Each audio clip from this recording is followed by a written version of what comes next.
The controversial televangelist was a polarizing figure, emboldening conservative Christians while alienating many liberals, but there's no question about the impacting legacy Falwell leaves behind. Joining us now is Republican strategist Ralph Reed and author of God Is Not Great, columnist Christopher Hitchens, who made news last night with his harsh critique of the Reverend. Christopher, let me start with you here and talk about the things you've said, which obviously we know where you stand on religion, we know where you stand on Reverend Falwell.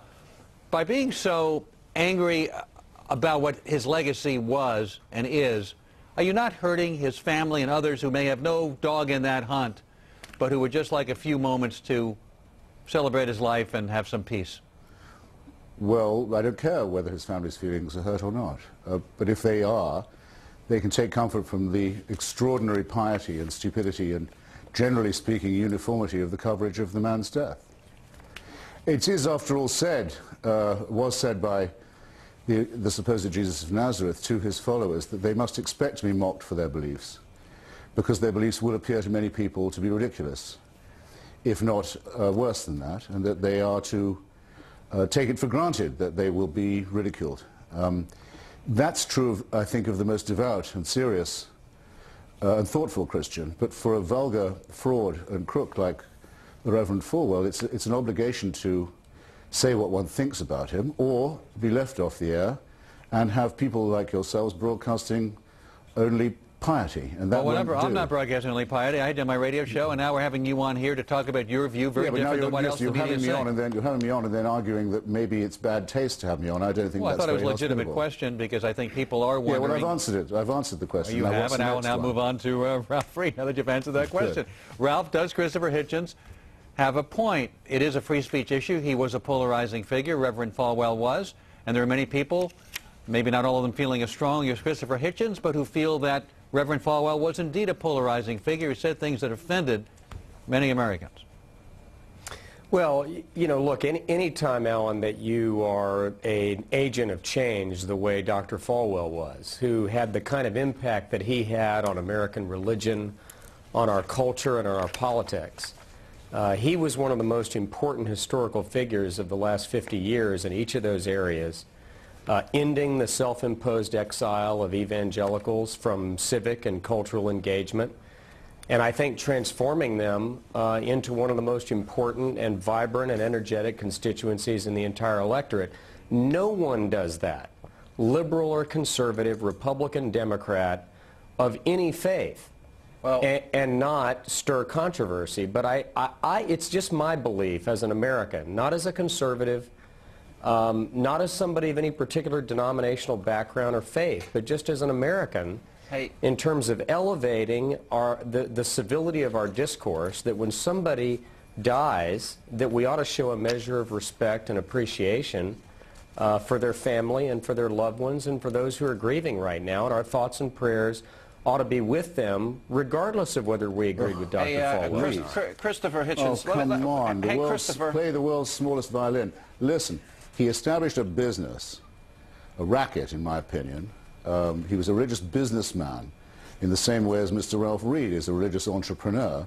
He's left the business to his children. It's a hereditary job.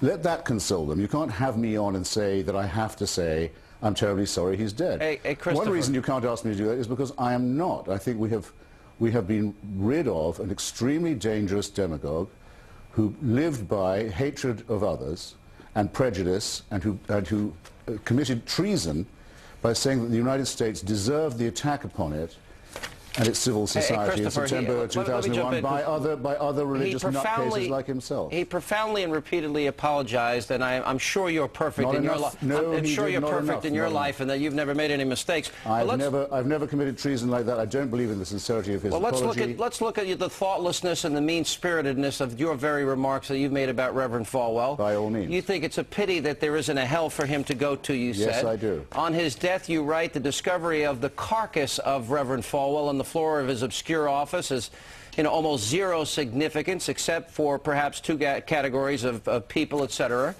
You also say the evil he did will live after him. Yes. I knew Reverend Falwell, Christopher. I know the good work that this man has done. Tell me about it. Well, for unwed, takes a lot to make me cry. I know you think you're the smartest guy in the room, but you sound like a jackass when you attack his family like this. But I know what he did for unwed mothers. I know what he did for alcoholics. I know what he did for drug addicts. Excuse me, sir.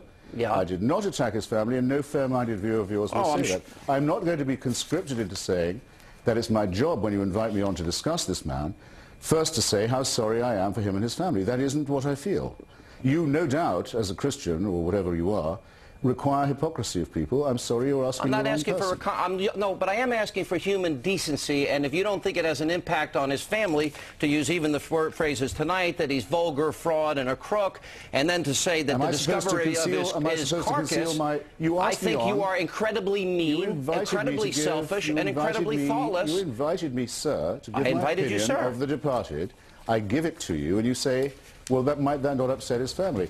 I said it while he was alive. Give his opinion might that not have upset his family too? You give the opinion about him, and I'm giving the opinion about you and the thoughtlessness of your remarks here. And I'm really calling for any human decency that you may have in your pseudo-intellectually superior mind of yours. More of the debate on this coming up in a moment. And later, an unbelievable video of a toddler. And we continue now. Republican strategist Ralph Reed and columnist and author Christopher Hitchens. You know, Christopher, I interviewed you a little bit about your book just a short time ago. It made me think a lot. Jerry Falwell, because I do know him, he does a lot for people that are in trouble. He gave a lot of scholarships to his school. He helped women that were pregnant and needed help. He'd give them food and a place to live and an education. He did a lot to people that are alcoholics and et cetera, et cetera. You have your hostility towards religion, and that's without saying.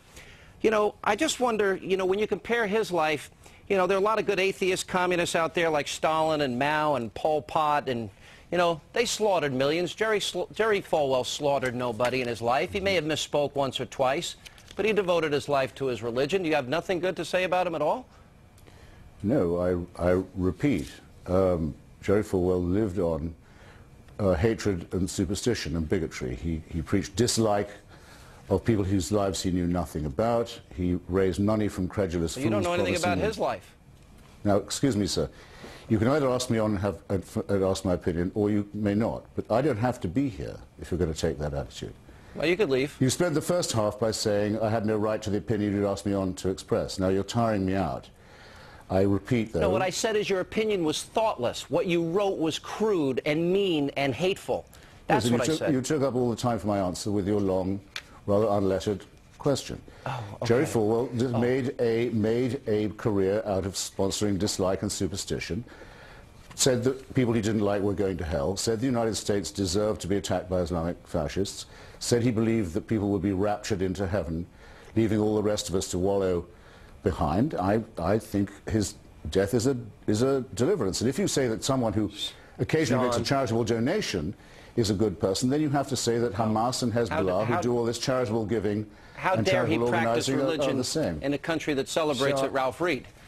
Sean, you know, look, and why not a word now from the friend of Jack Abramoff? Well, we only have a moment here, Ralph. Here's an important question about. Well, let me get Ralph in here. Here's an important question about Jerry Falwell. That's all it needs now. Let's hear from the Abramoff faction. We only have a moment left. Ralph gets to speak rip-off artists. You should be ashamed of yourselves. Hold on, Christopher. Ralph, the big controversy about Jerry Falwell was he fused religion and politics. And that's what people will be debating, I guess, going forward. And after he said he would not do such a thing, would Jesus have advocated the GOP, and was he right to bring in and marry those two and give that impression? We only have a very short time left, Ralph. Well, I don't think that's ever what Dr. Falwell said. What he said was that there were certain transcendent values, such as the protection of innocent human life, the sanctity of marriage, the need to defend the state of Israel, his opposition to communism, his opposition to radical defend the Israeli jihadism, and what he believed was that those values should be reflected in public policy. And I think that, you know, when you have a community of Liberty University with its 10,000 students in residence, you have 22,000 members of his church, you have millions of others of people who looked up to him and admired him, I would really hope that people like Christopher would show the decency and respect to let those people mourn and remember his memory without being torn down and attacked. Tell it your business partner. Good try, Christopher. Tell it your personal friend of mine, and I'll miss him. When we come back, a toddler gets too close to a dancing performance in Times Square.